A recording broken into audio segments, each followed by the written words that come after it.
I welcome you to another edition of Master's Food Springs today. Today we're looking at gender roles in marriage. Within the family, the traditional role has been one for the male, have been one of authority and financial responsibility, while to women, we give the role of caregiver and homemaker. Is there a strict rule? For example, to who takes the garbage out, who does the cooking, who foots the bill, who goes to the PTA meeting? Pastor Femi, does the traditional gender role still apply today? Thank you. Much of what we believe about gender role today is a carryover from our culture and tradition and not necessarily scriptural. The recent research shows that a lot of women are involved in paid employment, both formal and informal employment, so they are contributing financially to the home. And even men says that the research said that men really don't mind their wife taking part of the financial responsibility, and that women believe that because of their employment, their husband should be involved, should be more engaged in homekeeping and house chores now. That research is different from what we have in mid-50s that shows men as authority figure and the financial enabler of the house, and women just as caregiver and homemakers. Traditional gender roles in marriage is not applying strictly today. While we look at roles, God looks at the nature of marriage. I see couples fighting over who take us the garbage, who go to PTA's meeting, who pay the bills, who pays worth, who do the dishes, who do the ironing, and this is causing a lot of confusion in our homes and marriage. Yes, there are gender roles, but are they so strict that husband and wife cannot cross those lines? They are not so strict. Of course, we are going to be walking you through the dynamics of what has changed between then and now that is not affecting the scriptures, that we should understand and that should define our roles as husband and wife in home and in marriage. So we'll take you through seven things that we must understand that will help us to balance those roles between us as husband and wife. The first one is that marriage is a love relationship and not a master-servant relationship. Okay, the first thing that defines gender role in marriage scripturally is the fact that marriage is a love relationship and not a master-servant relationship. So, home and marriage cannot be run like barrack, where the husband just back out orders and tell people what to do and what not to do. Okay? In love relationship, it is not chain of command that is important. It's not authority structure that is important. It's sacrifice and love that is important. That's why Romans 5:8 says, this is how God demonstrated his love for us. While we are still sinners, he died for us. He's the boss. Jesus is the Lord. Yet he died. Okay? Ephesians 5 and verse 25. The scripture says, husbands should love their wife just as Christ loved the church and gave himself up for her. That's the love relationship. Ephesians 5:33. Paul repeating it again, saying husbands should love their wife and wives should respect their husband. So the first thing we need to understand is that marriage is a love relationship, not a master-servant. Some of us believe that women are inferior we didn't. That's not a proper understanding of the scripture. I know that Peter, 1 Peter chapter 3 verse 3 and 4 say men should deal with their wife with understanding because it's a weaker vessel. So we have translated weaker vessel into inferior person, which is not correct. Actually, the meaning of weaker vessel is, we can try as delicate or fragile. So the fact that a china plate is fragile does not mean that it's inferior to plastic plate.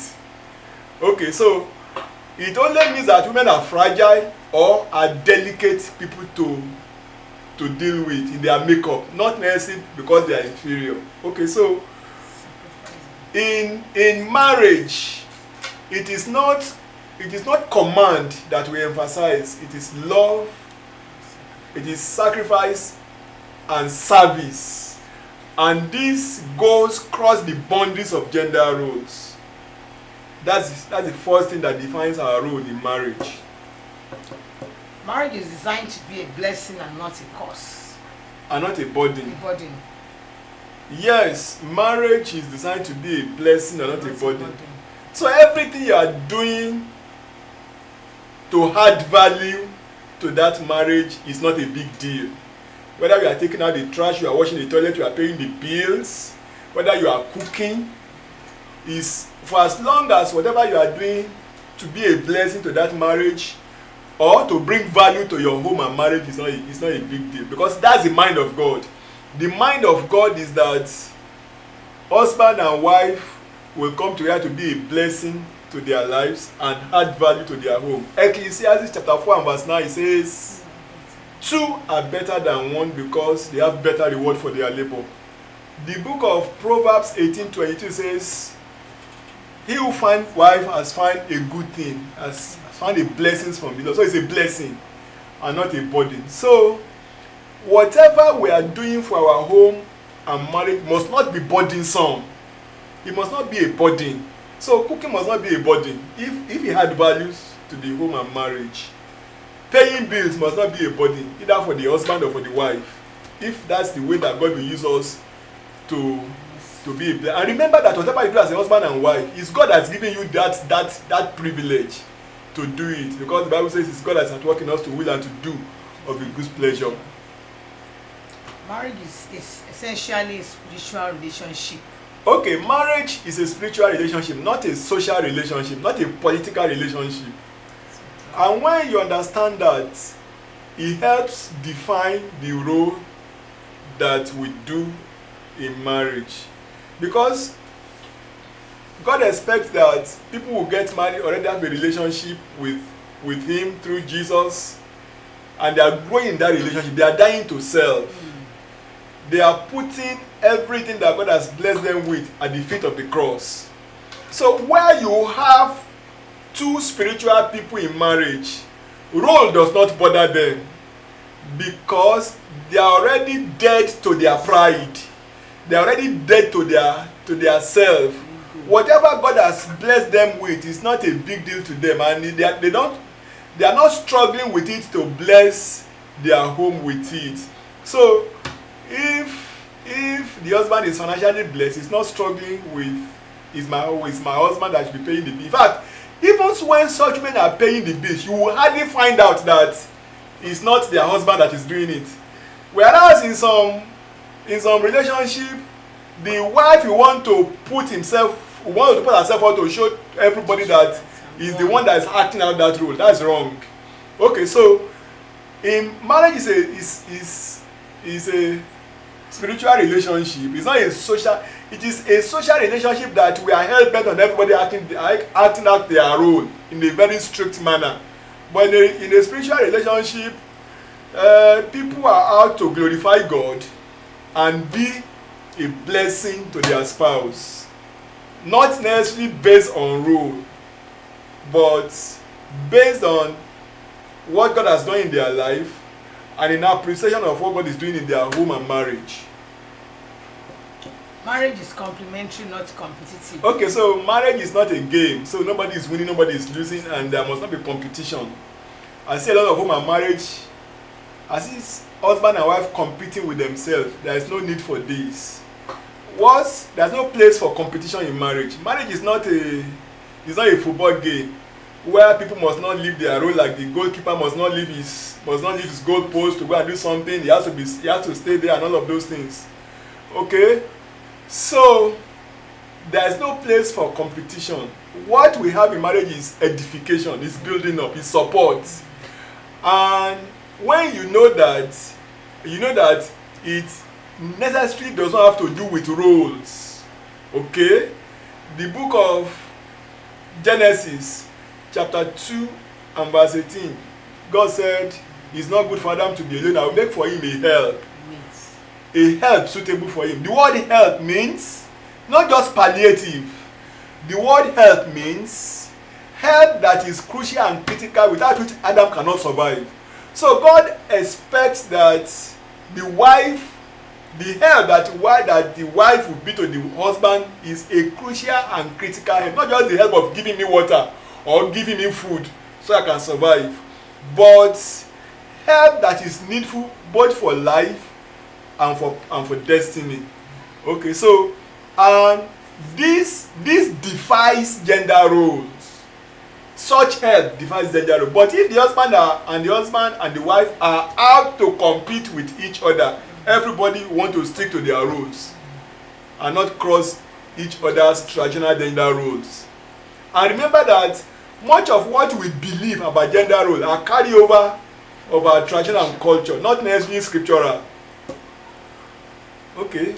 The organic unity of husband and wife makes their practical role interconnected. Okay, the organic unity of husband and wife. With their roles. Okay, because Genesis 2:24, God said, a man will leave his father and mother and be joined to his wife. What God has joined together, let no man. Jesus quoted that scripture again in Matthew 19 verse 5 and 6. Therefore, a man will leave his father and mother and be joined to his wife. What God has joined together, let no man put asunder. The organic unity between husband and wife that makes them one actually violates gender role. If we want to strictly be separating the roles, we will equally touch the organic unity between husband and wife. Jesus said, let no man put asunder. Roles equally must not separate husband and wife, because the organic unity between husband and wife shows that the role of husband and wife are interconnected and not parallel lines that should not meet. They are interconnected and interwoven. So as long as we enable and empower a man, as long as God will enable and empower a woman, God expects him to put that effort down to move their home and marriage forward. Marriage is a platform for us to develop our gifts and to overcome our weaknesses. Okay, marriage is a platform for us to develop our gift and overcome our weakness. All of us are not gifted the same way. All of us are not wired the same way. Some men are gifted in cooking. We've seen men win cooking competition in Nigeria several years, and even up till now. If you visit some hotels, men are their chefs and they are good at cooking. So if such men get married, are you going to banish them from the kitchen simply because they are not the wife? 1 Peter chapter 4 and verse 10 says, every man should use the gift that he has received to serve, faithfully administering the grace of God in diverse forms. Okay, so if the wife is more practical than the husband, you are likely to find such women fixing the socket in their house, doing repairs, and the husband may not be wired towards that. That's a gift. And you cannot equally shut down that gift because he's not the man. Okay, so if we have a man who is not comfortable with cooking, that's his weakness. But that man must equally overcome the weakness of learning to cook, because sometimes your wife is not available to do that cooking.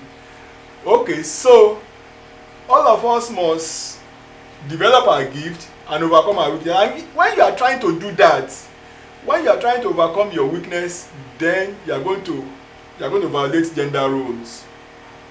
We got married, and my wife is more gifted in financial planning. I had to define several of the financial decision of the house to her table. Yes, we work through it together, but I allow her to put her gift to work. When it comes to thinking through challenge, I'm more gifted than my wife in strategic thinking, and several times my wife just put those decisions to my table to think through. That does not mean that she's not using her own mind, just that we have come to appreciate the gift and encourage them. We have come to appreciate several weaknesses too. Like when we got married, my wife is not a people person. My wife is more focused with work. It's more work driven than people driven. But I have to let her appreciate the fact that, madam, you are a pastor's wife. You can't survive a pastor's wife without getting to know how to get along with people. Over the years, she has grown, overcome that weakness. Okay, so when we are trying to put our gift to work and overcome our weakness, obviously we are going to cross gender roles, and I think that's the right thing to do beyond the traditional gender roles. That's when we have the present situation and circumstances. Okay, the present situation that you are dealing with as husband and wife, the present challenges that you are dealing with us as husband and wife equally helps define your role, because no two marriages are exactly alike. We don't have the same challenges, so our roles are not likely to be the same. Okay, for instance, a wife who works as a banker goes out very early in the morning, comes back late in the night, maybe around 10, 11, and the husband is a teacher. The husband comes back home from work early enough. So if the husband comes back around 4, what does he do? Go back to sleep and cross his leg and wait for his wife to come back around 10 and 11 to come and cook the meal for them to eat? So in that situation, it defines what the husband does. Where the husband is sick and he cannot get involved in active work to pay the bills, and the wife is financially blessed to do that, is it right for that woman to put the responsibility of bills on that woman, on that man, now that he's challenged in his health? So the challenges that we are dealing with as homes and marriage helps to define our role beyond the traditional gender roles. And like I said, it is not, and remember that those roles are just carryovers from our culture and tradition, not necessarily scriptural. While the Bible expects the husband to provide the leadership, the direction, and take responsibility at home, and clearly that's the fundamental role of a husband.